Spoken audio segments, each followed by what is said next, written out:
Thank you, John, and good morning to all. I'm going to offer some broad thoughts about the ongoing transformation of the Levant, about the fundamental and enduring ways in which the region stretching from Iraq to Lebanon is changing. I mean, this is certainly a moment of chaos and brinksmanship in regional politics. And I don't think we've seen the end of it. I think in some of our discussions over the past day and a half, there was the sense that perhaps, for instance, we're approaching an end game in Syria. I would argue that this is still a bit of wishful thinking. I'll explain it a bit more. I think the potential for more violence, for low intensity and high intensity conflicts remain quite high in the region. Certainly the 2003 Iraq War and the 2011 Syrian uprising, both were followed by intense civil wars, have upended the regional and strategic balance. And the change is not just at the strategic level, it's a very structural one. If you look at demographic change in those places, and particularly Syria, the country on which I focus, you see a massive sectarian engineering and re-engineering, a massive refugee crisis that whose effects will be felt fully in a couple of years. It's already quite debilitating, but we're only at the beginning of that. A transformation in the war economy and the economies of those regions that appeal to new actors. We're also witnessing a reordering of regional relations, with some countries more involved and other countries less involved, largely depending on how well they fared on the Syrian battlefield. So, I'll talk a bit later about the whole Astana process and so on, but the key point here is that you have Russia, Turkey, and Iran sitting at a table and managing their rivalries and their interests in Syria.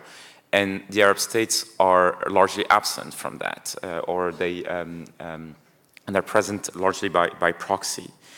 And finally, on this point, is that we see a change in how international actors see and interact with the region. I mean, there's a level of fatigue, of desensitization, of cynicism about the region that is shaping policymaking in quite significant ways. So I'm going to focus on Syria here, which is at the same time a highly regionalized battlefield and highly regionalized diplomacy at the same time, and highly internationalized at the same time. And trying to, in a way, it's a much more complex picture than, for instance, Yemen, given the number and the complexity of interests at stakes. And I'll get to this a bit later as well. On the ground, the military balance is quite clear. I think the Assad regime and its allies have the political and the military upper hand, and it's very difficult to see what array of forces can challenge that in the short to medium term. It's not total victory, but it's good enough. And good enough is good enough for actors who don't necessarily have the same, who don't define victory and don't have necessarily the same ambitions in terms of political stability, reconstruction of Syria. I don't think the Syrian government sees a need to offer any serious political compromise, despite the hope invested in the Geneva process, or the Astana process for that matter, or whatever the Russians have on track. Militarily as well, in terms of the country, we talk a lot about de-escalation in some of the special sessions and the plenaries. We talked about how the battlefield is being managed to bring down the levels of violence, and certainly violence has gone down. But this is the Syrian government and its allies have adopted a strategy of selective de-escalation to better manage and deploy limited military resources, to reconquer territory in a manner and a time of their choosing. And essentially shape the battlefield. And we see that the strategy is functioning pretty well.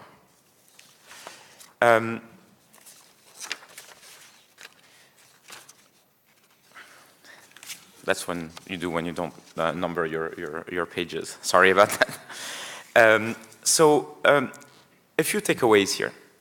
efforts. The fight against ISIS there is a sense of victory these days. Yesterday, Prime Minister Abadi declared, victory. The Russians a few days ago actually, issued a statement also talking about, a victory against jihadis there. Even in US circles, there is a sense of military achievement. And it's undeniable that there is a military success against the caliphate. But I think one of the key reasons why there was military success against ISIS, especially in Syria, is precisely because of the absence of a political strategy, of a political track. Essentially, political issues have been frozen or delayed for after. So everyone in the region, local and regional actors, understood that because ISIS was such a clear monster villain, in fact, going after ISIS was a way to assert their interest, their territorial and political interest. The campaign against ISIS essentially served as a cover, as a guise for local and regional players to advance and assert their competing interests. Capturing ISIS territory became central to the positioning for the post-ISIS, in the post-ISIS landscape. And the fight against ISIS, I would argue, did not alleviate the old sources of tensions in the region. It either froze and delayed them, or actually it exacerbated them in a number of places. And so we see this very vividly playing out in Syria today and playing out in Iraq. What's related to this point is the massive uncertainty about the US role in Syria. A year plus into the campaign, the US campaign down the Euphrates River Valley, it's still unclear if the US intends to stay or to leave. There are very conflicting signs there. And if the US decides to stay, what would be the purpose of the US posture? Is it to counter Iran? If so, what is the broader strategy? I think most people in this room would agree that what we saw from the Trump administration in terms of their Iran strategy is quite unconvincing at this point. And the force in the US force in eastern Syria is too small to matter, and I would argue quite vulnerable if there is no sense of direction. Is the purpose of the US in eastern Syria just to provide in the short to medium term a cover, a security cover to their Kurdish partners? Well, there's every indication that Syrian Kurdish forces are hedging these days, engaging in outreach to the Assad regime and to Russia, which exposes the lack of comfort of trust in Washington. A related strategic development in the Levant is the rise of transnational Shia militias, which is a key driver of conflict today. The fight against ISIS, the focus on the diplomacy with Iran, and the priority given to shoring up and supporting the government of Haider al-Abadi in Baghdad have distracted and delayed the recognition of this massive challenge, which is supposed to reshape the northern Middle East. The Shia militias are essentially a network of large militias operating from Iran to Lebanon. They're state-backed, they comprise hardened fighters, they have command and control, they have supply lines that are quite easy to protect these days. They have strategic and territorial depths. When you see, I mean, just in the past few days, Qais Ghazali, one of the leaders of Asa'ib Ahl al-Haq, was videotaped on the Lebanese-Israeli border. So the same person who shows his face on battlefields in Iraq will also be seen in Syria, will also be seen in Lebanon, which gives you a sense of how fluid the flow of fighters has become. And with the fighting receding in Syria and Iraq, it's fair to ask where and what next for this network. Do they focus on consolidating political power where they are, or do they pursue broader strategic interests across the region? I think it's time to think analytically in terms of policy making very strongly about the implications of all that. A related point has to do with the position of Iran in the northern Middle East. I would argue that Iran is a clear strategic winner in the northern Middle East at this point. It has deployed networks, expertise, experience, and strategic patience in Syria and Lebanon, where it operates at a relative low cost with plenty of deniability thanks to quite sophisticated asymmetric strategies. Iran is ahead in the game, and it's going to be very difficult to match it at that level, which is why I would argue that the Gulf states should not try to engage in proxy warfare, but rather focus on state consolidation, because that's probably the place where Iran has less of an edge. Contrary to a lot of expectations, the relationship between Iran and Russia remains good, cordial, in large part because both have had a return on investment for their intervention, largely in Syria, that was better than expected. They have shaken the US guaranteed order in the region.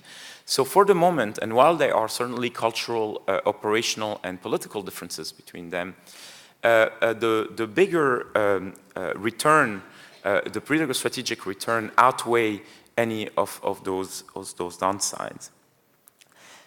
Another aspect here is the transformation of the Israel-Iran dynamic in Lebanon and Syria, with large numbers of militiamen deployed and deploying in Syria at this point.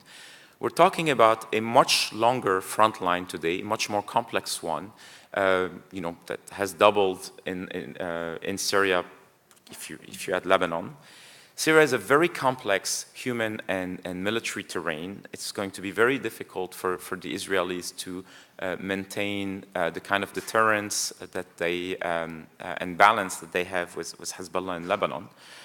In addition, you have the increasing weakness of the Lebanese government vis-à-vis Hezbollah, which actually changes also, I think, Israeli calculations.